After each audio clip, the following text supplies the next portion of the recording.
Soil మీద ఉన్నాం. So మంచి రీల్ చేద్దాం అనుకున్నా ఎగ్జామ్ పాయింట్ ఆఫ్ వ్యూలో. సో ఫస్ట్ లొకేషన్ చూద్దాము, రెడ్ సాయిల్స్ ఎక్కడ ఉంటాయి అని. ఇది ఇండియా మ్యాప్, లైక్ ఇది పెనిన్సులర్ ఇండియా కదా. మ్యాక్సిమం ఈ area Telangana, AP, Tamil Nadu, peninsular ఇండియాలో ఎడ్జ్కి ఉంటుంది.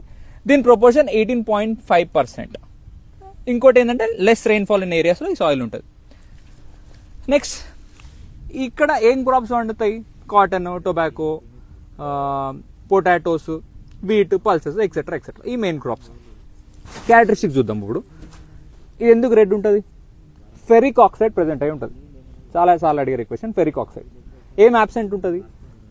Lime, manganese, nitrogen, LMN, phosphorus, ఇవన్నీ అబ్సెంట్ ఉంటాయి. ఇంకా ఇంపార్టెంట్ క్యారెక్టరిస్టిక్ ఏంటంటే ఇది పోరస్ ఉంటుంది. పోరస్ అంటే లైక్ పెనెట్రేట్ అవుతుంది వాటర్. ఇంకో ఇంపార్టెంట్ క్యారెక్టరిస్టిక్స్ ఏంటంటే ఫ్రయబుల్. లైక్ ఫ్రయబుల్ అంటే ఇట్లా ఇట్లా ఇట్లా కొడితే ఇరిగిపోతుంది చూడు, అది ఫ్రయబుల్ ఇన్ నేచర్ అంటారు, ఫ్రయబుల్ సాయిల్స్ అంటారు. వీటికి ఇంకో పేరు ఉంది, ఓమ్నీ బస్ గ్రూప్ అని. ఓమ్నీ బస్ గ్రూప్ని రెడ్ అండ్ ఎల్లో సాయిల్స్ని ఓమ్నీ బస్ గ్రూప్ అంటారు. ఈ లోవర్ లెవెల్లో ఎల్లో కలర్ ఉంటుంది. సో లొకేషన్ చెప్పిన, ప్రొపోర్షన్ చెప్పిన, లైక్ మిగతా క్యారెక్టరిస్టిక్స్ కూడా చెప్పిన.